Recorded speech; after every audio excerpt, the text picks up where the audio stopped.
Car le Fils de l'homme doit venir dans la gloire de son Père avec ses anges, alors il rendra chacun selon ses œuvres. Matthieu 16, 27. Selon ses œuvres signifie selon ce que chacun fait dans cette vie présente. Ses œuvres sont divisées en deux catégories, sauver son âme maintenant et perdre son âme maintenant à cause du Seigneur.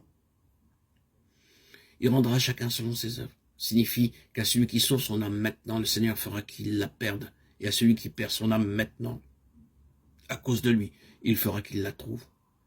Et quand ceci arrivera-t-il? Au moment de sa venue.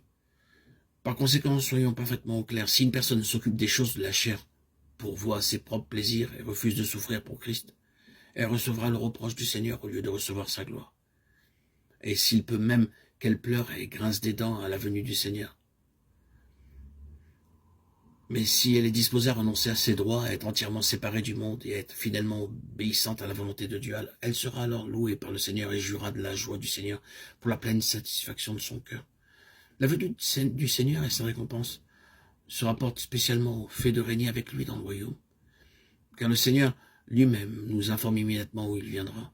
Dans ce passage, Matthieu 16, verset 28, il affirme que le Fils de l'homme viendra dans son règne. Ce que le Seigneur Jésus veut nous dire, c'est quand il reviendra pour régner 1000 ans sur la terre, certains croyants régneront avec lui, tandis que d'autres ne régneront pas. En conséquence, le point essentiel de ce passage est la division en deux classes, des disciples qui ont cru dans le Seigneur et qui possèdent la vie éternelle. Une classe renonce à elle-même et se charge de la croix, l'autre ne renonce pas à elle-même et ne se charge pas de la croix. Une classe est décidée à tout abandonner pour le Seigneur et à perdre l'âme, tandis que l'autre cherche à gagner les plaisirs du monde pour soi et n'est pas disposé à perdre l'âme. Un disciple de Christ est quelqu'un que le Seigneur a séparé des pécheurs.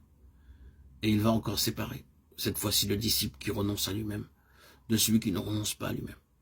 Nous devons savoir que notre position future dans le royaume est décidée aujourd'hui par nos actions. Tout ce que signifie gain aujourd'hui sera la signification du gain futur. Tout ce qu'aujourd'hui signifie perte sera la signification de perte demain. Si aujourd'hui gain veut dire gagner le monde et éviter les souffrances, le gain futur pour celui qui a renoncé à lui-même voudra dire gagner le monde sans souffrance.